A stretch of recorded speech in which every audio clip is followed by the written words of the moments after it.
can discuss with these people and explain that they are trying to boycott ahava, love. It means love, and that actually this community is for peace, and it's, you know, I showed them statistics, and I realized these people have nothing. It's not a matter of fact argument. It's actually these people are dedicated to the destruction of Israel.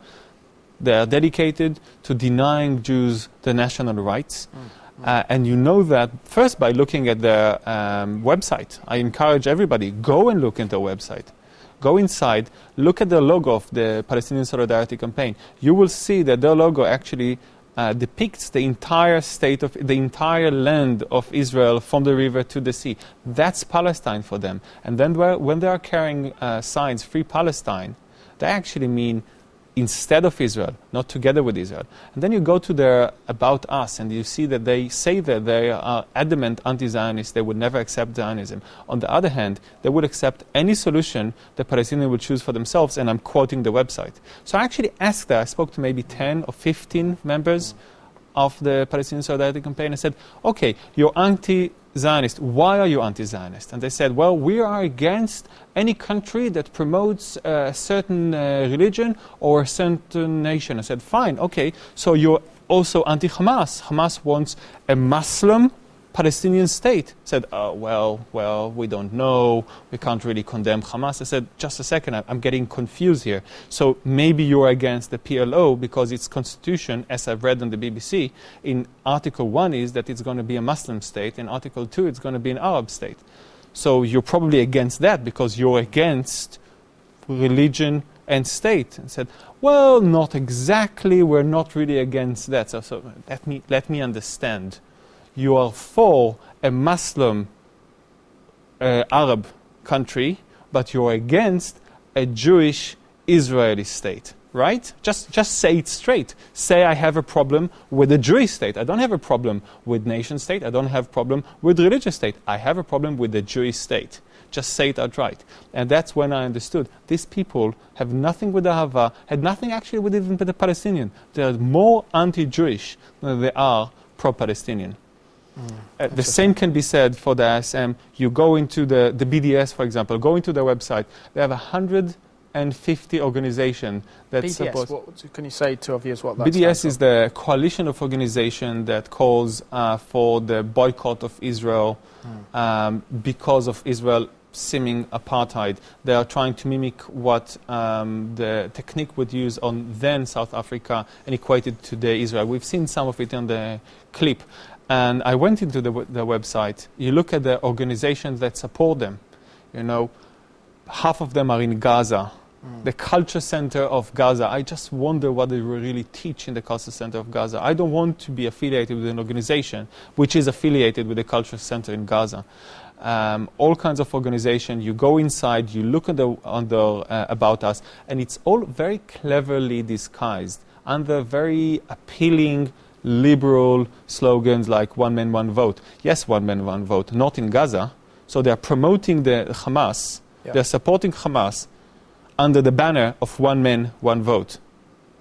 There's nothing more ridiculous than that. I mean, who can support a terrorist organisation that calls for the genocide and destruction of the Jewish people and the destruction of Israel, who also attack Christians as well as bringing in Sharia law as well? I mean, Gilly, I mean, I've known about your organisation for many years now, Stand With Us. It's a fantastic organisation set up to really challenge anti-Semitism and anti-Israel sentiment on university campuses, particularly started in America. But what are you doing, and what is your organisation doing effectively to challenge this anti-Israel incitement and to put Israel's case forward?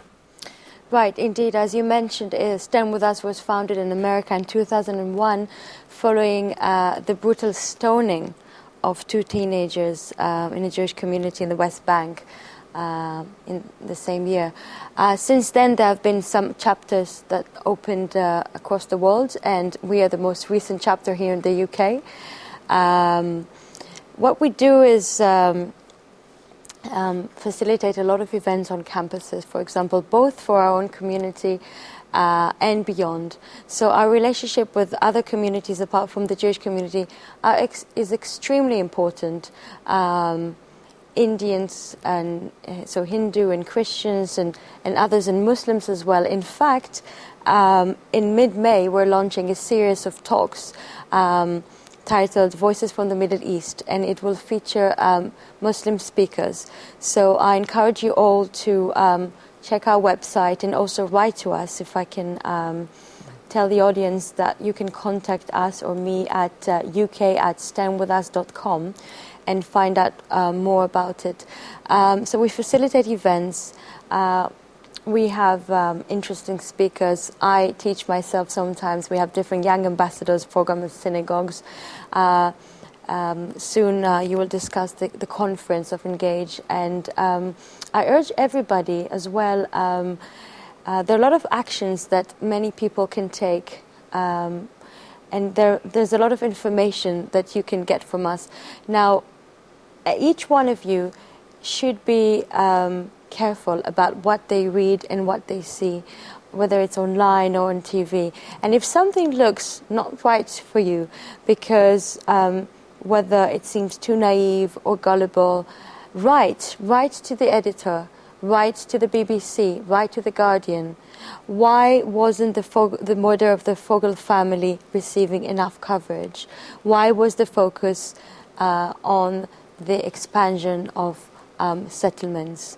Why was that murder not receiving enough coverage, for example? So complain, because this phenomenon is very dangerous and it's expanding, and a lot of well-intentioned and gullible people are buying into it. So it's everyone's responsibility to take an action. You can always write to us and ask for advice and for more information. In fact, if I can show this... Gilly, just before you do that, though, I mean, if there are particularly Christians who are students at university and have a heart for Israel, how can they get involved with Stand With Us? Right, so obviously we are very happy to work with anyone who would like to help our cause, and they can contact us directly, and we can actually organize an event on campus. If you have a society, or you can book a room somewhere. One of the themes that we're actually promoting now is the Jewish refugees from Arab lands. A lot of people, most people, are not aware that half of Israel's population consists more or less of Jews who came from Arab lands. Because of persecution in those countries, almost 1 million of them. So we show a film followed by a speaker. We have Muslim speakers. I'm a speaker. We have different events. So anybody can contact us and find out what is going on. So it's either through Israel societies, Jewish societies, or just individuals. We'll find a way to make that happen. Oh, good. All right, I just want to read out a few emails here, just from the viewers, because it's a very interactive program, this one. This one from Dennis Cunningham, I think this is more of an attack on me, says, Dennis from Northern Ireland, I'd like to ask Simon why I never hear him talk about the injustices done to the Arabs or any other ethnic group around the world. You clearly don't watch my programmes. I'm focusing very much on Iran and also the Arab world as well. Even more importantly, I never hear him talking about the precious things of the Lord Jesus Christ, no matter how often I see him on Revelation TV. I love the Jewish nation, but also love the Arab nations.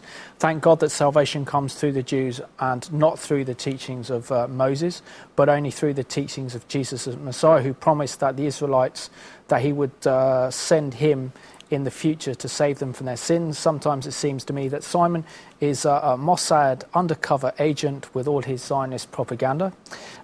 Cheer up, Simon, it's not the end yet, mate. One of the fruits of the Spirit is joy, and peace to you from Northern Ireland. Well, I think, Dennis, from your email, really what you're saying here is that this is exactly the form of anti-Semitism that we're talking about. This is exactly the attitude that is leading to an incitement against Israel and the Jewish people. So I think if I was you, I'd be very careful, my friend. Got another one here. I'm a British Christian and fully support and pray for the Jewish people and Israel. God bless from Susan. There we go, this one. This is an interesting one, but I'm not going to go into it. Where does Ed Miliband stand as far as Israel's concerned? God bless you all. He's Jewish, of course, but has made some quite anti-Israel statements recently. Here's an interesting one. Says, hello, sorry, don't know their names, which is Gilly and Benjamin. Just to say that we Scots love the Jews. The Middle East is jealous of all their accomplishments. The Jews are a highly intelligent race of people. Also, it's a spiritual matter, one folks. Satan believes and does hate the Jews. Thankfully, we do know the end result. When Jesus returns, he will stand on Mount Zion. Long live the Jews. That's Ruth, by the way. I've got a few more, but just want to go on with the interview. So thank you very much for emailing in.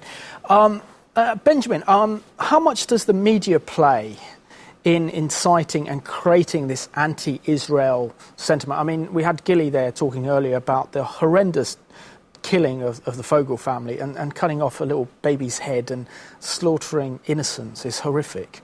But how much does the media play in inciting this new form of anti-Semitism? Tremendously. I actually worked with the media in Israel. I worked with the British media as well as European, American, Oriental, South American and India. Just before coming to the studio, I was looking for information about Mahmoud al-Zahar. He's the number one. He's the leader of Hamas today. This is the man that we saw quote saying that the aim of Hamas is actually to annihilate the Jewish people. You look up Mahmoud al-Zahar in BBC website. Do you think it says there that this person is a virulent anti-Semite who calls for international genocide? No, it doesn't. It actually ends with the saying that Mahmoud al-Zahar suggested he might be considering peace. By the way, this is factually incorrect because I know exactly what he said, but leave that aside. Can you imagine if he had said that Hamas is going to annihilate all the blacks in the world? Do you think the BBC would have not mentioned it? Or all the gypsies in the world? Do you think it would have gone unnoticed? Still, this person wins coverage from the BBC and The Guardian, other media channels, without pointing out to the viewers, making it very clear, this person is dangerous, this person is an extremist, he wants to eradicate an entire race off the face of the earth. We have to put this into context. No, it's not said. So effectively, the BBC is legitimizing him.